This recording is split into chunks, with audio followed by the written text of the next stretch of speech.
Hello, everyone. I am so excited. Today we have Representative Carol Spackman Moss with us today. She is the Utah House Representative for District 37. She used to be a teacher at Olympus High School and has been serving in the State House of Representatives now for 20 years. She's running for her 11th term. This is so exciting. We're thrilled to have her. You don't want to miss this episode of Plug Into Devin. Carol, welcome to the show. Thank you so much for having me, Devin. I appreciate asking me. We're thrilled to have you. We're thrilled to have you. Thank you so much. Now, what would you like to talk about today? Well, I'd like to talk about what got me into politics in the first place, and that was education. After years of teaching and having a great career, I was asked by some other Democrats to run. And because I saw that my representative at the time was not a good advocate or supporter of public education, in particular teachers, it compelled me to take that step and take a risk and run for office. And I won. And I've been able to do, I think, and I hope, some substantial work in furthering public education, funding, and policies over the years I've been in office. What was it that triggered you to run in the first place? Well, I had read quotes from my previous current representative at the time saying things like, teachers are a bunch of whiners. You know, the teachers went on strike at one point, and that's when I read that.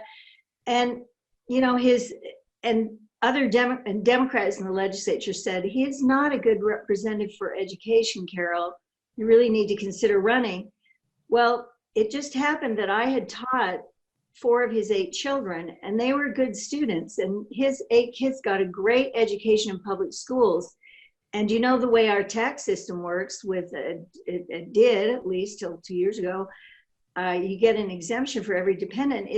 It's very unlikely he even paid state taxes, income tax, which all go to education. So when I got the call, so to speak, from several Democrats, I was at a point in my career where I still love teaching, but believe me, as an English teacher, I spent a major part of my life grading papers that I thought, well, I think I can do this. And I already had a base, shall we say, of maybe 9,000 students I'd already taught. So I had some name ID.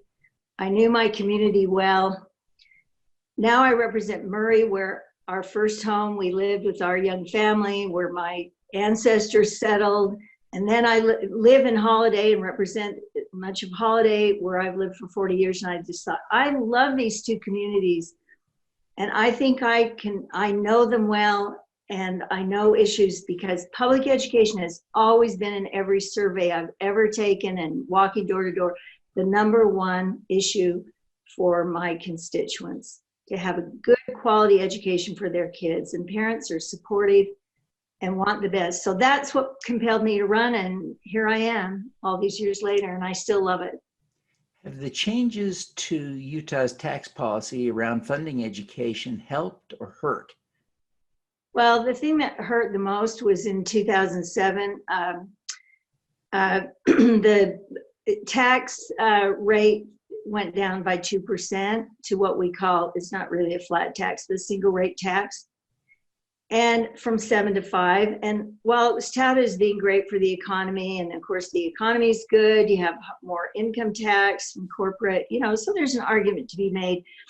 But all the money from income tax goes to education. Well, they didn't predict, and the governor at the time didn't predict a recession the very next year. So for 4 years in a recession, not only do we had a lot less revenue coming in, but it had already been reduced. So over those years, it was over $500 million. And so for 4 years, not a single dollar went to new enrollment. And we had from 10 to 12,000 kids enrolling each one of those years. So if anybody wonders why we have huge class sizes now, that's why. Because they went up exponentially as the funding went down They hired fewer teachers and let teachers go. And we're just digging our way out of that right now. I mean, you still hear, and now we're online, it's just as hard with having 35 and 40 kids. Kids are getting left behind. And that's a huge problem. And I've always felt Utah can do better. We pay lip service to it being the most important thing. And it is vital to our economy that our kids get a great education. It prepares them for jobs and careers. So that was a really counterproductive policy move on the part of the state as I see it. Yeah. What is your superpower? Well, people ask me when I give speeches or on panels, they often say, what did you do to prepare to be in politics? Because it's not an easy business, Devin. You have to have a strong sense of self. You have to be able to take criticism and not personalize it. So my answer is, and it may sound a little flip, but I'm very serious. I spent 33 years in classrooms with teenagers.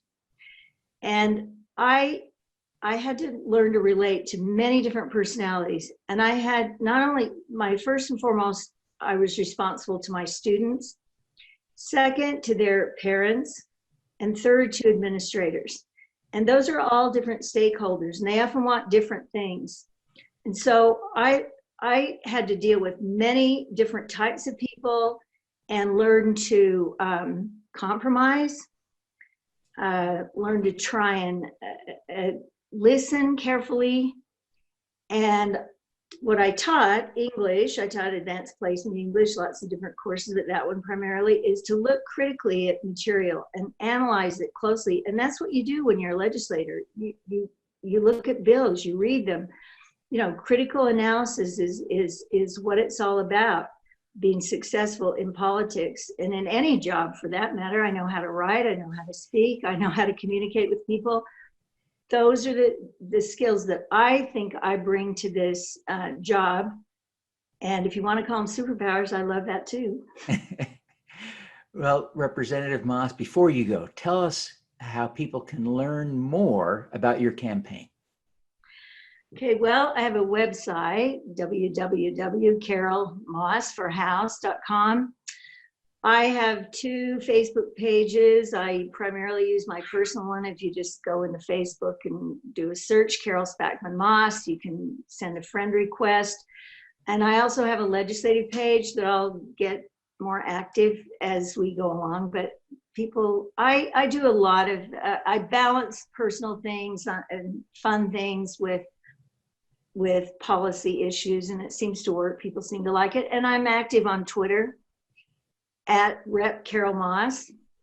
And I have a cell phone that's on the website, legislative website. That's my only phone. You text me, call me, send me emails. Carol, csmoss@le.utah.gov, and I answer all those ways. I think I communicate well with people, and I love to talk to people, and I see lots of my constituents when I'm out and about, and I'm not out and about a lot now, except for my daily walks, and I still see a lot of people, and they holler across the street, ask me questions about the legislature. It's a great profession. I love the people I represent. I love the work in general. So yes, They can be me. I'm here. Fantastic. Well, thank you so much for being with us today. We wish you every success in your efforts to improve education in Utah. Thank you very much, Devin. It's my pleasure. All righty. Let's be bold together. I'm Devin Thorpe. For the last 8 years, I've been working full-time to eradicate extreme poverty, improve global health, and fight climate change. I've concluded that the best way for me to continue my work is to run for Congress to represent the people of Utah's 3rd District. In Utah, we have common, shared values. Those things unite us. I believe passionately in our ability to come together, and I believe that working together, we can solve Utah's problems. I'm Devin Thorpe. I'm a Democrat. I'm running to represent the people of Utah's 3rd District. I'm Devin Thorpe, a candidate for Congress, and I approve this message.